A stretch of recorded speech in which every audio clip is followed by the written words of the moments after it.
Welcome students our channel happy nature 01। Students, ये आज की वीडियो जो है हमारी, ये मैंने आपको प्रीवियस वीडियो में बता ही दिया था कि ये आपकी 11th क्लास एनसीईआरटी का सिलेबस जो है उसी के रिगार्डिंग रहेगी। पिछली वीडियो में मैंने आपको बताया था कि जो मैं क्वेश्चन आपको दिखा रही हूँ ये आपके मिड टर्म एग्जाम में पूछे गए थे और अभी मैं आपको एक एक क्वेश्चन कराऊंगी। तो स्टूडेंट्स, वीडियो को लास्ट तक जरूर देखना और वीडियो को लाइक करना बिल्कुल मत भूलना, ठीक है। तो बेटा, पिछली वीडियो में मैंने संविधान के जो थे निर्माण के बारे में बता दिया गया था। अब संविधान के कोई 3 कार्य बताने हैं, उसके बारे में मैं आपको बताऊंगी। 6 नंबर का क्वेश्चन है और अथवा दे करके दिया गया है, या आपने ये करना या ये करना। तो मैं सिर्फ आपको इतना बताना चाहूंगी कि अथवा करके जो क्वेश्चन दिया होता है उसमें से एक ही करना होता है, बट यहाँ पे पता नहीं हमारे एग्जाम में कौन सा क्वेश्चन आ जाए। तो मैं दोनों क्वेश्चन के आंसर आपको प्रोवाइड कराऊंगी ताकि आप अच्छे नंबरों से पास हो जाएं। काफ़ी बच्चे ये भी कह रहे थे कि मैम अब एनआईएस की जो वीडियो आप डालते थे वो नहीं डालोगे। बेटा, ऐसा नहीं है, वीडियो आपके लिए जरूर आएगी। एनआईएस की भी आएगी और एनसीईआरटी की भी आएगी, दोनों की आएगी। जो भी आपको डिमांड है, जिस भी एग्जाम की आपको तैयारी करनी है, बट मेरे को कमेंट बॉक्स में बताना जरूर कि आपको किस पेपर की तैयारी करनी है।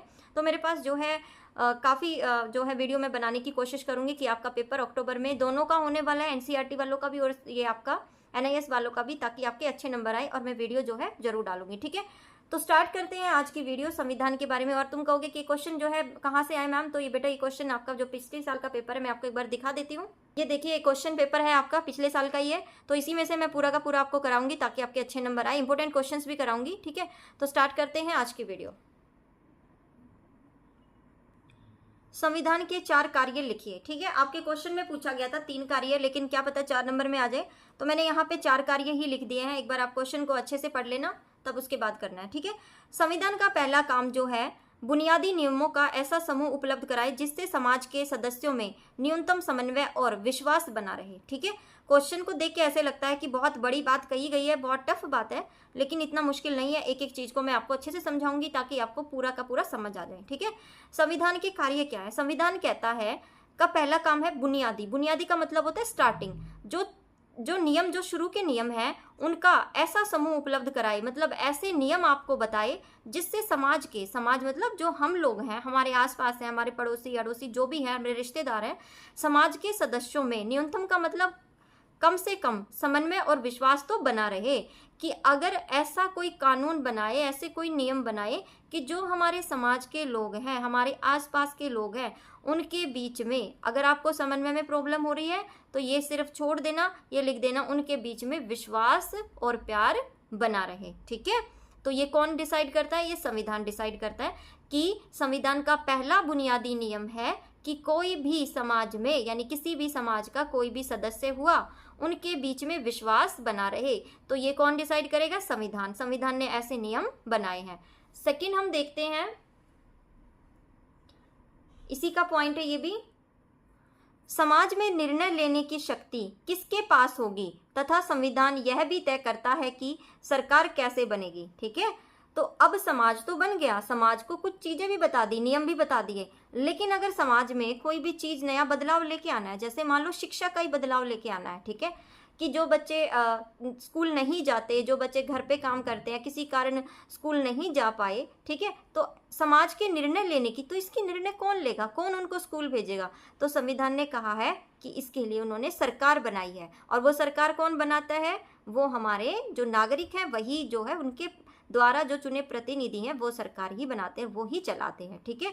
तो एक बार फिर समझा देती हूँ, समाज में निर्णय लेने की शक्ति किसके पास होगी तथा संविधान यह भी तय करता है कि सरकार कैसे बनेगी, कि कौन निर्णय लेगा, आगे कैसे चलाना है देश को, क्या करना है, तो वो कौन डिसाइड करेगा? वो संविधान ही डिसाइड करेगा, ठीक है।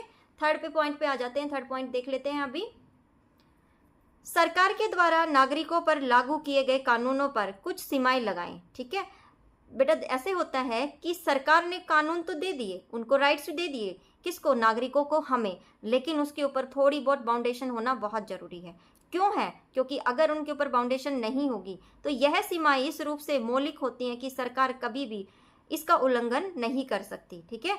कि अगर ये जो सीमाएं हैं, एक तो ये इसलिए भी लगाई जाती हैं ताकि कोई गलत ना हो, और दूसरा जो है अगर हमारे साथ कुछ गलत हो रहा है तो सरकार जो है उसका उल्लंघन नहीं कर सकती, यानी कि सरकार हमें जबरदस्ती जो है गलत कार्य करने के लिए नहीं कह सकती, ठीक है। अगला देख लेते हैं, सरकार को ऐसी क्षमता प्रदान करें जिससे वह जनता की आकांक्षाओं को पूरा करके सके और न्यायपूर्ण समाज को की स्थापना के लिए उचित परिस्थितियों का निर्माण कर सके। कौन क्या कह रहा है इसके अंदर कहता है कि संविधान का एक कार्य है कि सरकार को क्षमता यानी कि ऐसी शक्ति दे, ऐसी ताकत दे जो जनता की आकांक्षाएं, जनता की जो इच्छाएं होती है ना, उनको वो पूरा कर सके। अब जनता की क्या इच्छा है? जनता की यही इच्छा होती है कि जो आपका एरिया है, जो आपका जैसे राज्य है, वहाँ पे एजुकेशन मिले, लोगों को खाने को मिले, लोगों को क्या कहते हैं, रोजगार मिले, ठीक है, रहने को घर हो। तो ये बहुत सारी छोटी छोटी चीज़ें जो है काफ़ी उस पर देखी जाती हैं। छोटी तो नहीं, मतलब काफ़ी बड़े उस पर हैं, क्योंकि देखो घर लेना, रोजगार प्राप्त करना और शिक्षा, ये कोई छोटी चीज़ नहीं है। लेकिन ये लोगों की इच्छाएं जो हैं, इसको न्यायपूर्ण समाज की स्थापना के लिए उचित परिस्थितियों का निर्माण करें कि सरकार ही क्या करेगी, इनकी इच्छाओं को पूरा करेगी। ठीक है, तो ये सरकार कौन करेगा? इसने किसने कहा है? संविधान ने बोला है। ठीक है, तो संविधान का एक बार फिर मैं आपको बता देती हूँ। पहला जो कार्य है, नियम बताना है, और नियम से क्या होगा? समाज में विश्वास पैदा होगा। दूसरा क्वेश्चन जो था, दूसरी लाइन हमारी, इसमें क्या कहते हैं कि समाज को निर्णय लेने के लिए जो है एक शक्ति चाहिए, और वो शक्ति क्या होगी? सरकार। और सरकार कौन बनाएगा? नागरिक ही बनाएंगे, लेकिन संविधान इसको तय करेगी। ठीक है, अब तीसरे में क्या पॉइंट में लिखा हुआ था कि सरकार ने कुछ जो है नागरिकों पर जो है लागू किए गए कानूनों के रूप में सीमाएं लगाई हैं, पर ये सीमाएं इस रूप से मौलिक होती हैं कि सरकार ने कुछ सीमाएं तो लगा दी, उनके ऊपर कुछ रूल तो लगा दिए, लेकिन ये जो है सरकार की कभी भी उसका उल्लंघन नहीं कर सकते। ठीक है, और लास्ट हमारा है कि जो सरकार है वो लोगों की इच्छाओं को पूरा करती है, आकांक्षाओं को पूरा करती है और न्यायपूर्ण समाज की स्थापना करती है। ठीक है, तो ये जो है किसके द्वारा सरकार बनती है? संविधान में। संविधान का ही देखना है कि सरकार अपना कार्य सही से कर रही है या नहीं है। ठीक है, तो इंपॉर्टेंट क्वेश्चन था स्टूडेंट्स। अगर वीडियो अच्छी लगी हो तो वीडियो को लाइक करना, कमेंट बॉक्स में बताना कि आगे भी आपको अगर नीड है कि और क्वेश्चन कराऊं तो मैं जरूर आपके लिए वीडियो लेके आएंगी। और कल फिर एक नई वीडियो के साथ मिलेंगे, तब तक के लिए बाय, थैंक्स फॉर वॉचिंग।